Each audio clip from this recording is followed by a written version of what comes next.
I borrowed my father's laptop and discovered a hidden folder. It contained photos of family celebrations I'd never been to, dinners, trips, my brother's graduation. The next day, I left them behind. My name is David. I'm 27 years old, and if there's one thing I've learned in recent years, it's that not all families truly love you.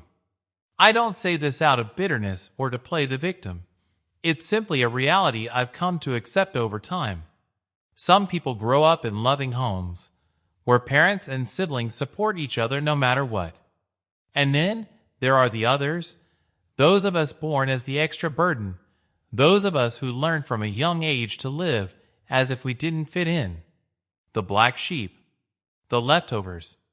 Even though I always knew I wasn't the favorite, I never imagined they'd go this far. For years, I tried to be the right son. I tried hard. I didn't cause trouble.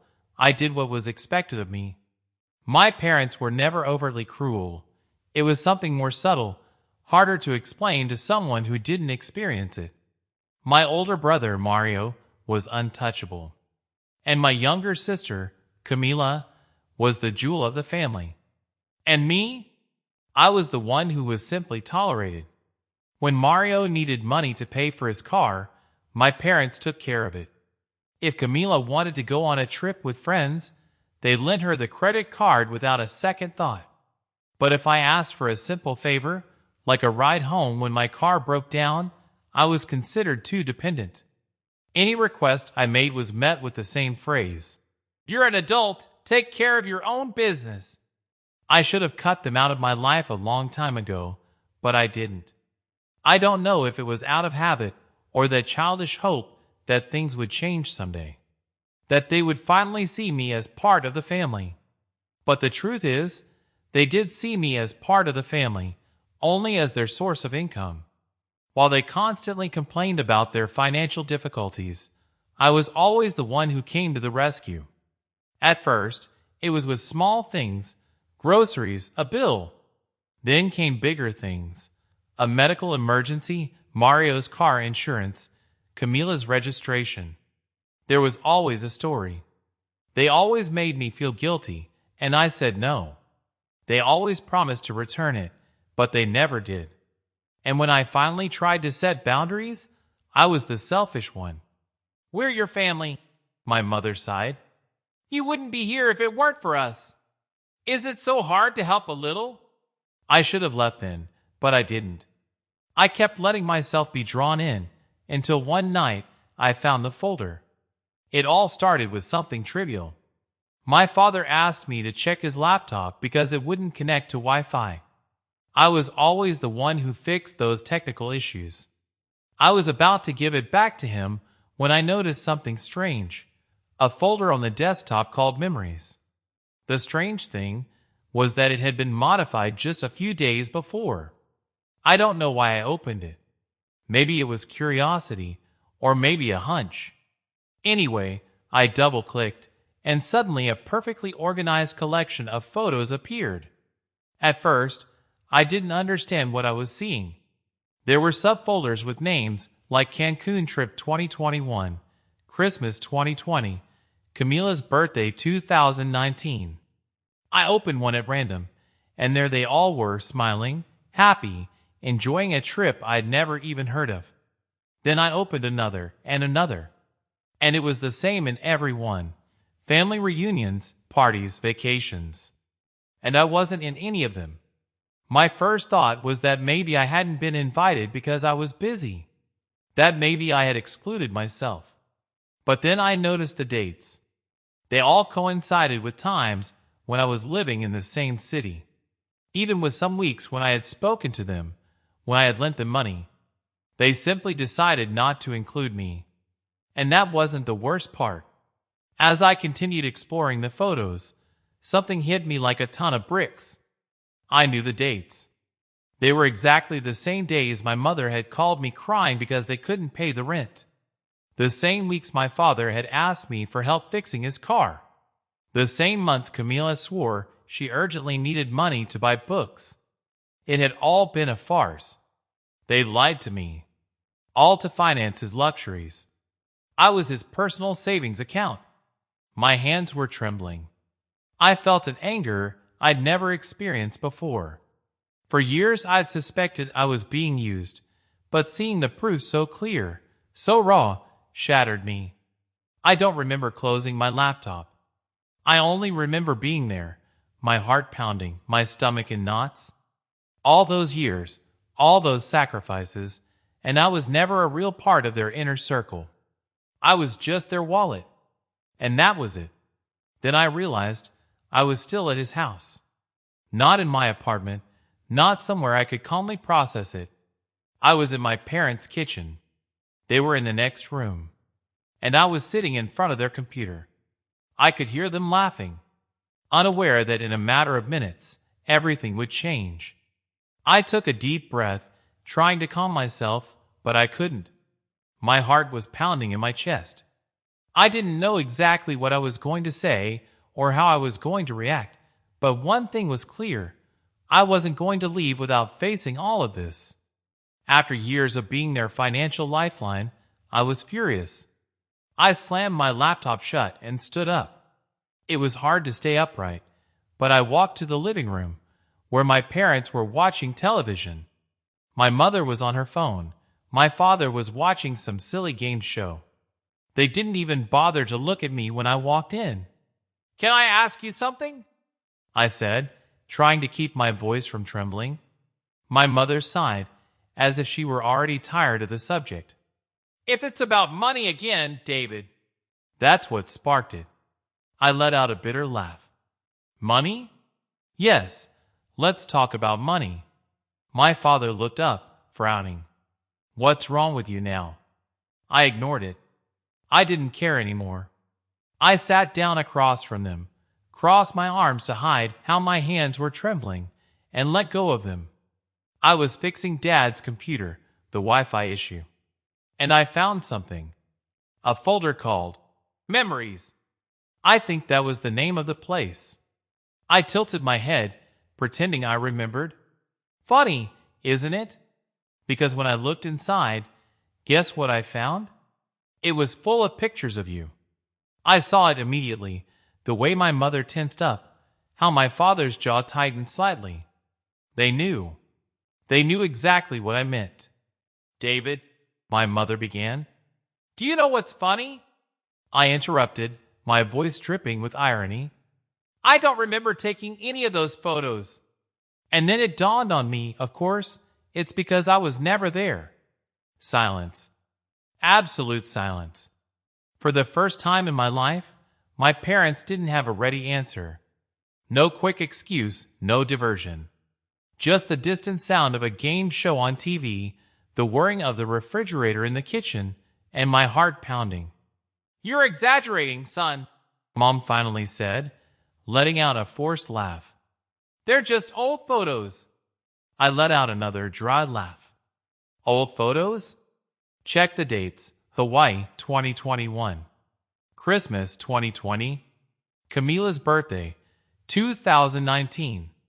Right at the same time, they were calling me begging for help because they supposedly couldn't afford the expenses. Mom's face went pale. Dad shifted uncomfortably, scratching the back of his neck. "David, you're taking this out of context," she muttered, as if that would help. "Out of context?" I replied, my voice growing louder, no longer caring about maintaining my composure. "Seriously? Do you think I don't have the right to be upset?" At that moment, my sister Camila came downstairs, phone in hand, looking annoyed. "Why are you yelling?" she said, as if I were the problem.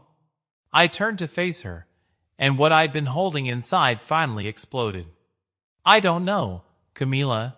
Maybe it's because I just found out my whole family has been on vacation and partying while telling me they were broke." For a second her expression wavered, but then she snorted. "Are you really mad about that?" I stared at her, completely incredulous. Was she serious? Mad about that? I repeated, my voice dangerously thick with barely contained rage. "Of course I'm angry. You've treated me like an ATM for years, And all that time you used the money I gave you for this. Oh, please, she replied, crossing her arms. It's not that big of a deal. I felt the pressure rising to my neck. Every word she said was like adding fuel to the fire. It's not that big of a deal. I worked overtime to help them, postponed plans, turned down opportunities, avoided buying a new car, and didn't even take a vacation because I thought my family really needed it. I lived on the bare minimum, believing you could barely afford to eat. Mom spoke again, now in a drier tone. David, you earn more than we do. You don't have children or the same responsibilities. It's only fair that you help. That's the word. Just then, something inside me broke. I slammed my fist on the table so hard Camila jumped. Just then, I muttered, "Do you think it's fair that while I was working myself to death, you were going to the beach with my money?" Dad finally stood up, raising a hand as if to calm me down. "Listen, son." "No," I interrupted him firmly. "Now you're going to listen. I'm fed up." Silence again. Mom opened her mouth as if she were going to say something, but nothing came out. I stood up. My hands were trembling, my vision blurred with pure anger, but I had made up my mind. I took my phone out of my pocket, opened the family group chat, and without thinking twice, I typed, "Don't contact me again." The moment the message was delivered, Mom let out a dramatic gasp. "David, don't talk nonsense. You're acting like we did something unforgivable." I turned to her, my whole body tense. "They did." "God, you're such a drama queen," Camila huffed. Dad was already red with fury, his jaw clenched. "Are you going to cut ties with your family over this?" I looked at him, my voice firm and steady. "You were the first to cut me off." And without waiting for a reply, I grabbed my coat, opened the door, and left. I didn't know what would come next. I didn't know what they would say, what they would do once the initial shock wore off. But one thing was clear, this wasn't over. As soon as I got to the car, the phone started ringing. The first number to appear was my mother's. I watched the phone screen as it rang. The name that appeared was Mom. But I didn't answer. The anger and trembling I felt prevented me from thinking clearly. My hands were gripping the steering wheel so tightly that my knuckles had turned white, while the sound of my mobile phone vibrating incessantly continued. Then my father called, then Camila. Mom again. I ended up silencing my phone and throwing it onto the passenger seat, but I still felt the vibrations every few seconds. Call after call, message after message. Then another one appeared from my mother. "David, answer. We need to talk. You're exaggerating." Exaggerating? That word almost made me lose control. I took a deep breath, trying not to let my anger take over, restraining myself from going back into that house and screaming in their faces. Another message popped up. This time it was my father. "Son, I think we should all sit down and talk." Calmly. Calm? How convenient now. I started the car. My fingers gripped the gear shift so tightly I felt a sharp pain in my knuckles. I wanted to get out of there, get away from the neighborhood, from them, from everything. But before I could leave the driveway, my phone lit up again. "Camila?" Again. It was his fourth attempt. I let it ring, but before it went to voicemail, I answered. "What?" I said, my voice strained, trying not to explode. "Don't be an idiot, David," she snapped, annoyed. "You're acting like a lunatic." I let out a bitter laugh. "Am I the unbalanced one?" "How funny, Camila. Because I remember you were perfectly fine lying to me for years." "Oh, please," she snorted. "You're exaggerating everything. It's not like we robbed you." A hollow laugh escaped me. "Camila? Of course they did. They manipulated me. They made me believe they could barely stay afloat, while they went on vacation and threw parties without telling me." "Please," I snapped. You act like you're entitled to everything. Sometimes families do things separately, you know? I clenched my jaw so hard I felt it crack. And were I ever invited? Just once? There was a second of silence. I don't know, she murmured. Maybe they thought you weren't interested, or that you were busy. What does it matter? I felt my stomach churn. What does it matter? I repeated softly. Well, it matters to me. It matters to me that those who were supposed to love me excluded me while using my money as if it were an obligation. It matters to me that I spent years prioritizing them, only to realize that, to them, I was nothing more than a walking wallet. That's enough, David, I grumbled. Stop playing the victim. That word pierced me to the core. I took a deep breath, my hand returning to the steering wheel. You know what, Camila? I said calmly. This is where we draw the line. Don't be dramatic, I hung up. He called again a second later. I didn't answer. Then the messages came. Are you seriously going to cut everyone off over this? Mom's crying. Dad's furious. You're being selfish. Selfish? I watched that word on the screen and felt the anger transform into something else. Certainty. It wasn't just anger anymore. It was absolute clarity. For the first time, I was seeing everything for what it was. No, I wasn't exaggerating. It wasn't drama. It was a wake-up call. I tossed my phone onto the passenger seat, ignoring the messages that kept coming in, and finally pulled out of the driveway. I drove in silence, my hands gripping the wheel tightly, as if it were the only thing keeping me steady. My head was spinning, replaying every conversation, every plea from them over the past few years, every time they said they couldn't pay for something, that they were going through a rough patch, and I, without questioning anything, sent them money. And meanwhile, they were going out to dinner, traveling, celebrating. Without me. The phone vibrated again. Again. I already knew who it was without looking. First Mom, then Dad, then Mom again. I let out a long sigh and pulled into an empty parking lot. I picked up my phone. If I didn't answer now, they'd keep calling. I hesitated for a few seconds. Then I answered. David, darling, my mother said, feigning concern. We need to clear this up. It was all a misunderstanding. I let out a dry laugh. A misunderstanding? I saw the photos, Mom.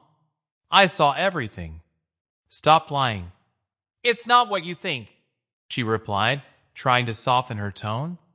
Then what is it? Because from where I am, it looks like I was used. There was a silence. Then his voice hardened. Don't talk to me like that, David. I almost laughed. Are you serious? After all this? You don't understand, he insisted. Your father and I simply thought you wouldn't be interested in participating. That's all. Oh, right, I replied sarcastically. David probably doesn't want to spend time with his family. So instead of inviting me, they decided to take my money and have fun without me. That's not fair, she snapped, annoyed. We never forced you to give us anything. I gripped the phone tightly. Are you kidding me? Every time they called, they made me believe they were on the verge of collapse. That if I didn't help, they'd be in serious trouble. She sighed. Families support each other. I let out a sarcastic laugh. Funny how those rules only seem to apply when I'm the one giving. She was silent for a few seconds, then tried another approach. David, I know you're upset, but don't make any hasty decisions. Don't do something you might regret, she said gently. I took a deep breath, trying to stay calm. You mean keep me away from you? Her tone changed immediately, becoming sharper. Don't talk nonsense. You're not going to just push us away like that. I almost smiled.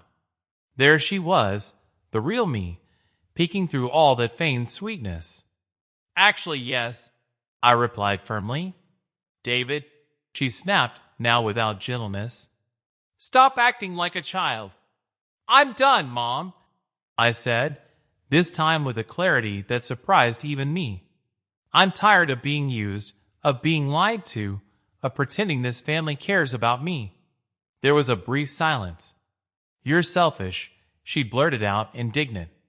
I let out a short laugh. You know what? I'm hanging up. David, don't even think about it. I hung up before he could finish the sentence. Almost immediately, the phone rang again. This time it was my father. I sighed and answered. What do you want, son? He said in that low, authoritarian tone he always used. You need to calm down. I put a hand to my forehead, rubbing my temples. Dad, I'm warning you. If you tell me I'm exaggerating... Listen, he interrupted, more seriously. I don't know what you think you saw, but you're making a mountain out of a molehill. It wasn't our intention to leave you out. It wasn't their intention. I repeated, feeling my blood boil. That doesn't change the fact that they did it. He let out a long sigh, as if I were the one exhausting him. David, we're your family. We love you. But this attitude of yours is unacceptable.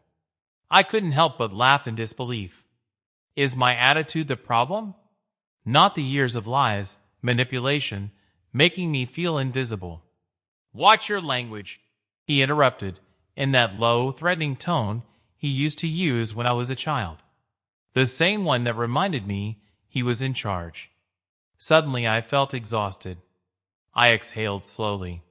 You know what, Dad? I think this is over. You can't just cut us off like that, he replied immediately. You have no right to do that. No right, I repeated sarcastically. Watch me do it. And I hung up.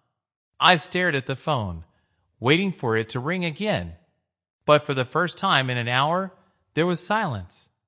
The following days were strange. For the first time in my life, I didn't have to deal with constant calls, endless messages, or veiled reproaches.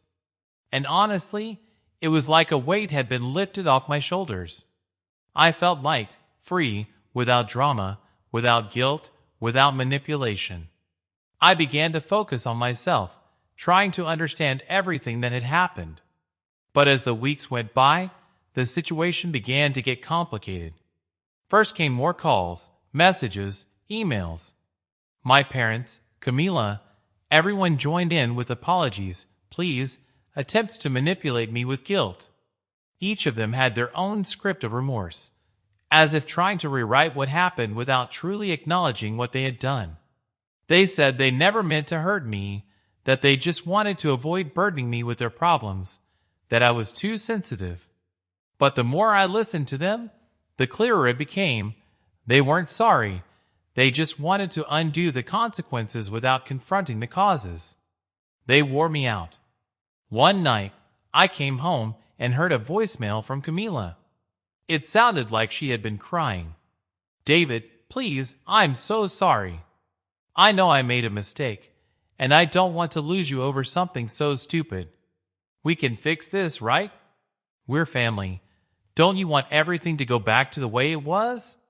I could hear his desperation. For a moment, guilt washed over me. I wondered if I'd been too harsh, if I was really making the right decision. Had cutting all ties been the best thing to do? Were they really that bad? Maybe I just needed time. Maybe I was exaggerating. But then I remembered the years I spent being treated like an ATM, useful only when they needed something. I remembered how invisible they made me feel, how they never saw me as a real part of the family. So I deleted the message.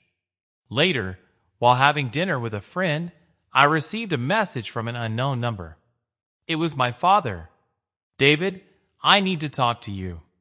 We know what we did was wrong, but you have to understand something. The family is falling apart without you.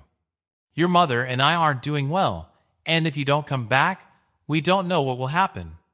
I stared at that message for a long time.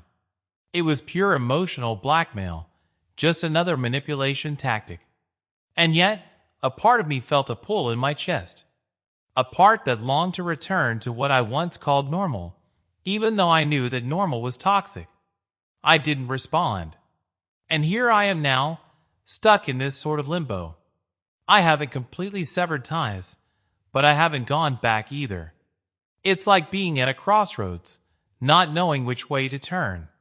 Sometimes I wonder if I did the right thing by walking away. At the time, it was liberating, but now I doubt whether anything can ever heal or if their behavior will simply never change. There's a part of me that thinks it's not worth it anymore, that I'm worth more than their manipulation, but they're also my family.